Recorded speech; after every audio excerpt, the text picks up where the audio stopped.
यहाँ यहाँ तक कहा, कई कई लोगों की आदत रहती है पहले जल चढ़ाने से पहले शंकर भगवान के शिवलिंग पर अगर बेलपत्र रखी है तो उसको हटा देते हैं। शिव महापुराण की कथा कर रही है, अगर शिवलिंग के ऊपर बेलपत्र चढ़ी हुई है, खड़े रहने दो, फूल हैं, आप उसको हटा सकते हो, मना नहीं है। सबसे पहले शिवलिंग पर एक बेलपत्र का होना जरूरी है, फिर जल चढ़। मेरे शंकर भगवान के यहाँ पर तुम्हारे नाम से कोई मतलब नहीं। मेरे शंकर भगवान के यहाँ तो केवल एक ही चीज चलती है और वो चलता है आपके हृदय का प्रेम। आप चाहे झोपड़ी में रहकर प्रेम करो, चाहे महल में रहकर प्रेम करो, वो केवल प्रेम से रिश्ता, केवल प्रेम। अब यदि सच्चा प्रेम है तो शबरी अम्बा के लिए मेरे राम जी महाराज, किसी ने बड़ा सुंदर कहा कि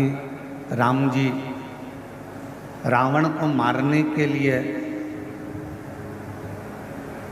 राम जी वन में गए थे, पर शिव महापुराण की कथा कहती है रावण को तो राम जी अयोध्या में बैठकर भी मार देते।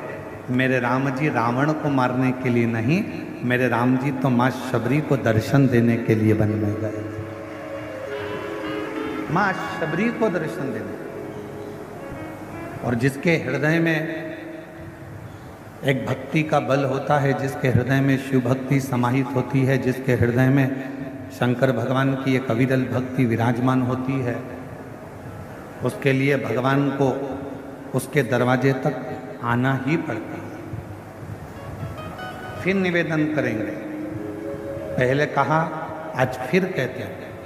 यदि आपने शिव जी को एक लोटा जल चढ़ाया है,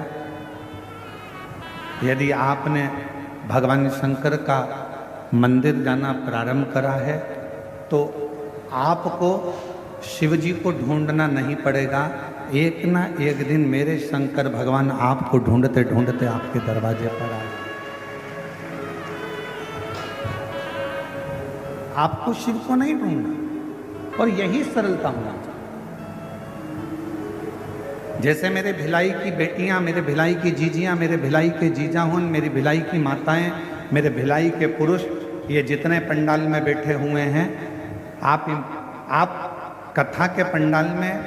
हमें मालूम है कई लोगों ने 5 कथा सुनी होगी, किसी ने 7 कथा सुनी होगी, किसी ने 10 कथा सुनी होगी, किसी ने 8 कथा सुनी होगी, किसी ने 3 कथा सुनी होगी, पर इतना विश्वास जरूर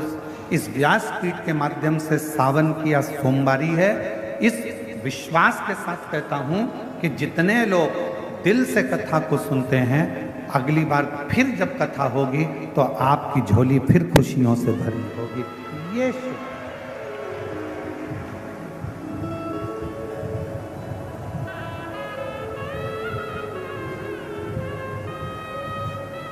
एक बहन जी ने पत्र लिखा, उस पत्र में लिखा, क्या गुरुजी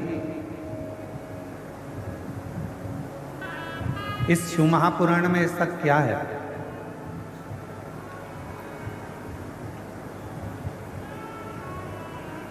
कि दुनिया का व्यक्ति केवल शिव पुराण की कथा में जाकर बैठता है,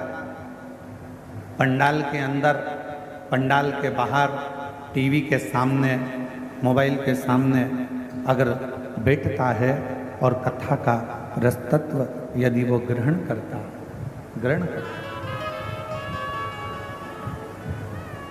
तो उसके मन की कामना पूर्ण हो जाती है। ऐसा शिव पुराण में है क्या?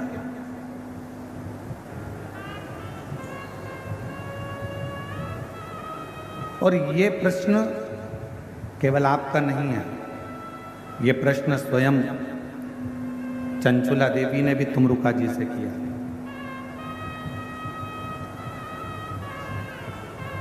ये प्रश्न स्वयं चंचुला देवी ने तुमरुका जी से करा था कि तुमरुका जी, माँ जगतजननी पार्वती जी ने कहा है कि अपने पति के मोक्ष के लिए, बिंदु के लिए शिव महापुराण की कथा श्रवण करो। और मेरे पति ने ना तो कभी दान किया, मेरे पति ने ना कभी धर्म करा, मेरे पति ने ना कभी पुण्य करा,